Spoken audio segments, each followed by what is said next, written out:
Allahu Akbar, Allahu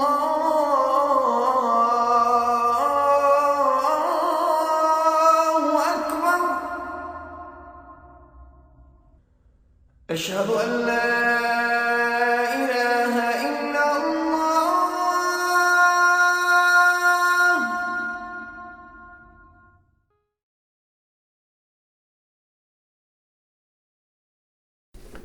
My name is Ghulam Haider Aasi. I was originally born in Pakistan and I came to this country in 1974 for my PhD program in history of religions, or comparative religion which is called.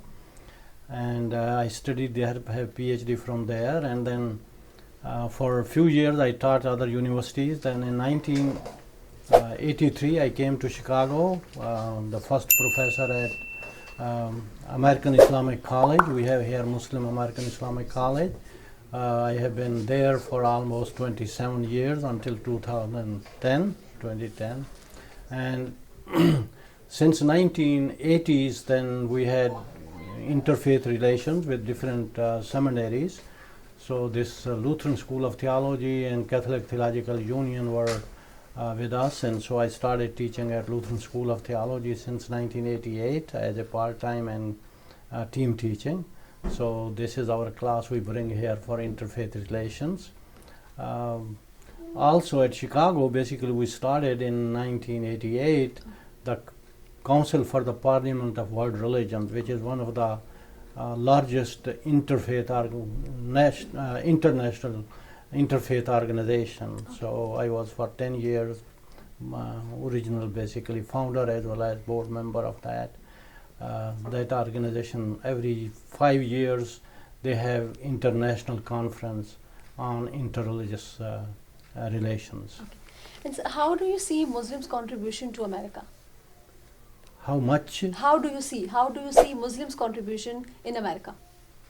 Well, Muslim population basically, of course, there are many factors which kind of participated, particularly a lot of Muslim immigrants after 1965 started coming, but again, because of some wars and those kind of situations, a lot of refugees also started coming.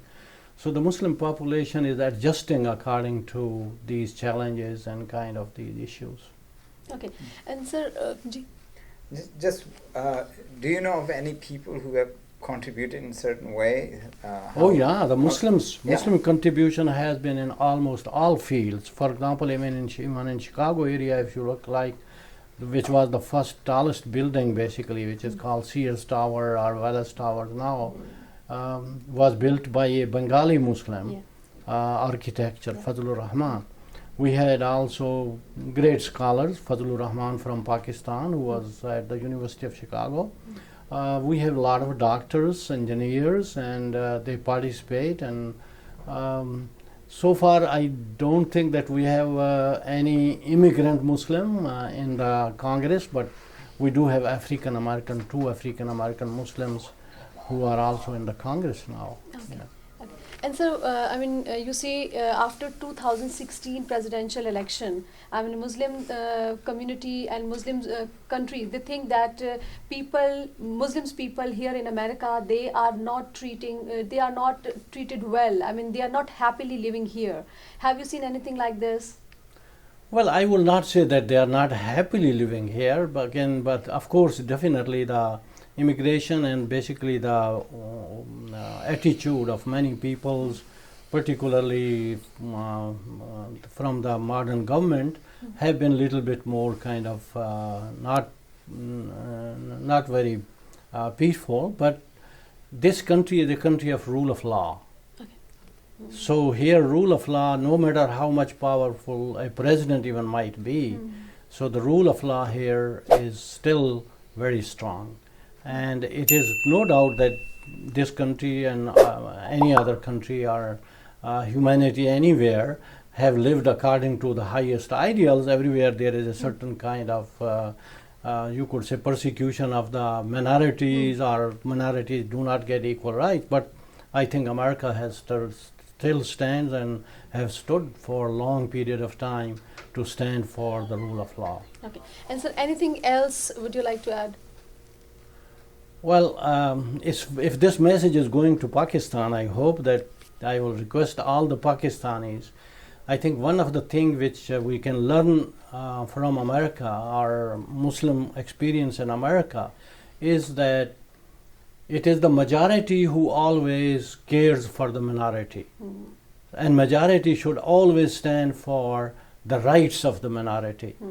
That is where the peace comes in and proper relations comes in. So the Pakistani Muslims are required to basically stand for their Christians, for their Hindus, for their Buddhists, for their Sikh.